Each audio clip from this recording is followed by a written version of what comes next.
Exercise 2.5 का प्रश्न number 5, जिसमें लिखा है निम्नलिखित दशमलव संख्याओं को विस्तारित रूप में लिखिए।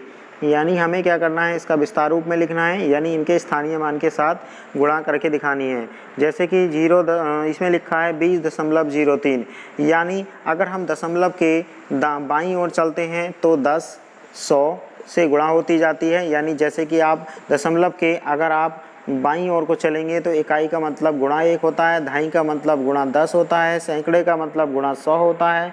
इस तरीके से आप दिखाएंगे। लेकिन अगर आप दशमलव के दाईं ओर को चलते हैं तो इसका मतलब पहले आपका 1/10 से शुरुआत होगी, ठीक है, और दूसरे में 1/100 से हो जाएगी, तीसरा आपका 1/1000 हो जाएगा। चलिए देखते हैं किस तरीके से।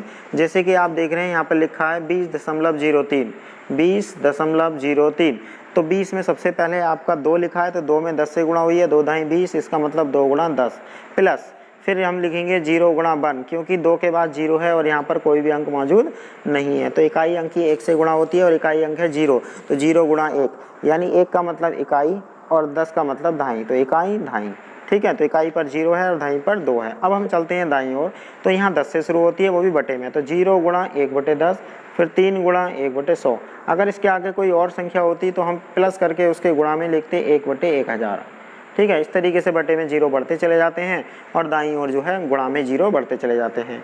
जैसे कि यहाँ पे लिखा 200.03, तो 200 का इकाई अंक 0, दहाई अंक 0 और सैकड़ांक 2, तो 1 गुणा 0, 10 गुणा 0 और 100 गुणा 2, तो ये बन जाते हैं इनके स्थानीय मान एक तरीके से। अगर हम दाईं ओर चलेंगे तो 0 गुणा 1/10 और 3 गुणा 1/100 आएगा। इस तरीके से आप प्रश्न नंबर 5 को पूरा करेंगे। निम्नलिखित दशमलव संख्याओं में 2 इसका स्थानीय मान बताइए। अब देखिए, अभी हम पढ़ रहे थे स्थानीय मान, ये वही है। स्थानीय मान का मतलब हम उसकी इकाई, दहाई, सैकड़ा, जो भी अभी हम ऊपर से गुणा में लिख रहे थे वो सब इनके स्थानीय मान थे, ठीक है। तो मान 2 तरह के होते हैं, किसी भी अंक के, स्थानीय मान और जातीय मान। तो जातीय मान और स्थानीय मान दोनों एक साथ समझ लेंगे। जैसे कि संख्या 2.56 में 2 का स्थानीय मान बताइए, तो 2 कौन से स्थान पर है, 2 इकाई के स्थान पर है, यानी 2 गुणा इकाई अंक यानी 1, ठीक है। इसी तरीके से अगर इसमें 2 का इकाई स्थानीय मान ज्ञात करें तो 2 दहाई के अंक पर है, इसका मतलब 2 गुणा 10, यानी ये हो जाएगा 2 दहाई, 2 दहाई का मतलब हो जाएगा 20। इसी तरीके से इस संख्या में आप देखें कि 2 का स्थानीय मान कितना है, तो दशमलव के बाईं ओर है, तो फिर इसमें 1/10 से गुणा हो जाएगी, जिसकी वजह से ये 0.2 बन जाएगा, ठीक है। इसी तरीके से आप इसका 4th और 5th पार्ट भी कर सकते हैं। प्रश्न नंबर 7, दिनेश स्थान A से स्थान B तक गया, वहाँ से C तक गया, ठीक है। पहले A से B और फिर B से C तक गया। A से B की दूरी 7.5 किलोमीटर है, B से C की दूरी 12.7 किलोमीटर है। आयु स्थान A से D तक गया, वहाँ से वह स्थान C को गया और A से D की दूरी 9.3 किलोमीटर है और D से C की दूरी 11.8 किलोमीटर है। किसने ज़्यादा दूरी तय की?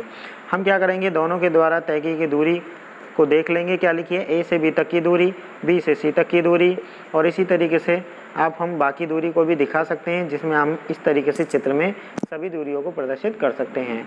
फिर हम उसके बाद दिनेश द्वारा चली गई दूरी के लिए दोनों दूरी A से B और B से C को जोड़ लेंगे, जो आ जाएगा 20.2। इसी तरीके से आयु द्वारा तय की गई दूरी A से D और D से C है, जिसको हम जोड़ लेंगे, तो जोड़ने पर हमें मिल जाएगा 21.1। तो आपको यहाँ पर दिखाई दे रहा है कि दोनों की दूरियाँ अलग अलग हैं, जिसमें एक A से B से C गया है, ठीक है, और एक A से D और D से C गया है। तो इसका मतलब दोनों दूरियों का मान अलग अलग आया। आपको दिखाई दे रहा है 21.1 बड़ा है, यानी आयुब ने अधिक दूरी तय की है, ठीक है। कितनी दूरी अधिक की तय की है, तो इसको हम घटा के निकाल लेंगे, जो आएगा 0.1 किलोमीटर। लेकिन 0.1 किलोमीटर को मीटर में बदलने के लिए 1000 से गुणा कर देंगे, जिसका मान 900 मीटर आ जाएगा, ठीक है। तो ये थी आपकी एक्सरसाइज 2.5, 2.4 हम कल हल करा चुके थे। इसी तरीके से आप क्वेश्चन नंबर 9 को भी कर सकते हैं। 28 किलोमीटर और 42.6 किलोमीटर से कितना कम है, तो हम इसमें 28 किलोमीटर के आगे दशमलव लगा के एक 0 बढ़ा लेंगे, जिससे 28.0 हो जाएगा, और फिर 42.6 में से इसको घटा देंगे, दशमलव की जगह रहेगा, जो किलोमीटर में आंसर आएगा।